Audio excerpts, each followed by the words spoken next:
Welcome to this very special How to Draw video, where we're going to learn how to draw something a very, very long way away. To draw something very, very far away, it's important to use an art technique developed during the Italian Renaissance called perspective. Using lines and mathematical calculations, artists can add depth to their work and make flat drawings look three-dimensional. Okay, this is how you can draw something a very, very long way away for yourself. To start with, we need a horizon line.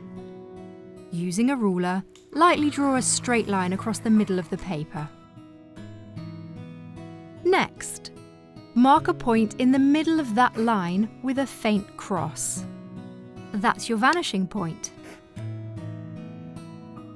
Now we're going to draw two diagonal lines from the bottom of the page to meet the vanishing point.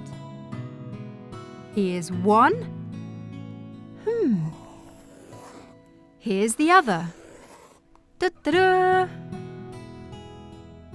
Now, remembering that thing you're drawing is a very, very long way away, and using the classical technique of perspective drawing, in pen this time, nice and bold, draw a dot on the vanishing point. Now rub out your diagonal perspective lines and horizon line. That's how to draw something that's a very, very long way away.